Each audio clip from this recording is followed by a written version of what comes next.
మొన్నటి అసెంబ్లీ ఎన్నికల్లో భారతీయ రాష్ట్ర సమితి ఓటమి గల కారణాలపైన లోక్సభ నియోజకవర్గాల వారీగా కేటీఆర్ హరీష్ రావు సమీక్షలు జరుపుతున్నారు.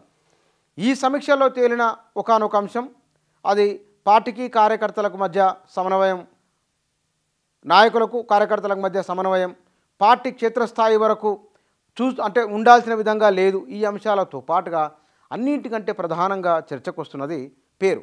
భారతీయ రాష్ట్ర సమితి వద్దు, టీఆర్ఎస్ కావాలని.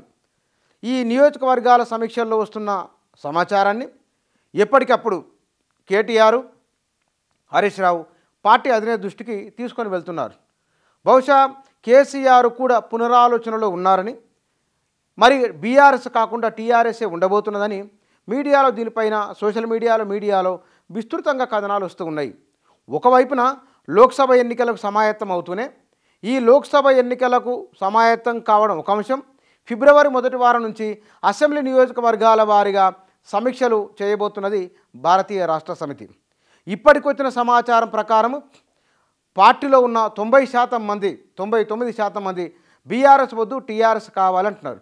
ఎందువల్లంటే ఎప్పుడైతే టీఆర్ఎస్ బీఆర్ఎస్గా మారిందో ప్రజలకు ప్రభుత్వానికి లేదా ప్రజలకు పార్టీకి మధ్య సంబంధం తెగిపోయింది, అది పేగుబంధం తెగిపోయినది. కాబట్టి మీరు బీఆర్ఎస్ వద్దు, మాకు టీఆర్ఎస్ఏ కావాలని పదే పదే అంటూ ఉండడము, దాదాపు ప్రతి సమీక్షలో కూడా ఈ డిమాండే రావడం అధిష్టానం ఆలోచనలో పడుతున్నది.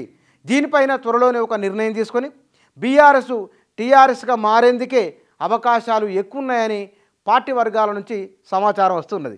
అయితే ఇక్కడ కొంతమంది ఎమ్మెల్యేల అహంకారపూరిత ధోరణి, ఎమ్మెల్యేల వారి వ్యవహార శైలి ప్రజలకు పార్టీకి దూరం చేసిందని, కొంతమంది ఎమ్మెల్యేలు పనిచేసినప్పటికీ చెప్పుకోకపోవడం వలన వచ్చిన ఒక సమస్య, మరికొంతమంది ఎమ్మెల్యేలు వారిపైన జరుగుతున్న తప్పుడు ప్రచారాలను లేకపోతే కనుక ఆరోపణలను బలంగా తిప్పికొట్టని కారణంగా కొన్ని నియోజకవర్గాల్లో ఓటమి పాలయ్యామని కార్యకర్తలు, నాయకులు పార్టీ అధిష్టానానికి నివేదిస్తున్నారు. ఇక్కడ కార్యకర్తలు కూడా కేటీఆర్ హరీష్ రావు ఇద్దరు ఉన్నప్పుడు వారి ఎదురుగానే పార్టీకి సంబంధించిన చాలా విషయాలు మాట్లాడుతున్నారు. మీ పెద్ద నాయకులు ఎవరు కూడా మాతో నేరుగా కలవలేదు, మమ్మల్ని కలిసి మాట్లాడే అవకాశం ఇవ్వలేదు, మా మనసులో బాధ చెప్పుకునే అవకాశం ఇవ్వలేదు, ఇవని కారణంగా నీ ఫలితాలు వచ్చినాయి, ఇకనైనా మార్చుకోవాలని చెప్పడం.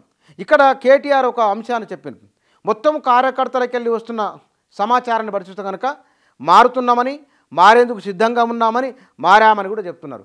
లోపాలను చాలా ఓపెన్గా మాట్లాడుతున్నారు. ఈ కారణాల వల్ల పార్టీ ఓటమి పాలైంది, మేము అంచనా వేసుకోలేకపోయినాము, ఇక్కడ మా పొరపాటు జరిగిందని ఆ కార్యకర్తలు కానీ ఓపెన్గా మాట్లాడడం వల్ల మరింత సమాచారాన్ని మరింత సమగ్రంగా పార్టీ నాయకత్వం తీసుకుంటున్నది. అంటే ఇన్నాళ్ళుగా సరే కొన్నిసార్లు వాళ్ళు అనుకున్నారు ఓడిపోతామని అంచనా లేదు, ఓటమి సంభవించింది, దానికి కారణాలు ఏమిటి అనేది వీరు అధిష్టానం అని భావించింది ఒక అంశం అయితే కనుక క్షేత్రస్థాయిలో ఉన్నది మరొక అంశం అనే విషయం కూడా పార్టీ అధిష్టానం గుర్తించింది.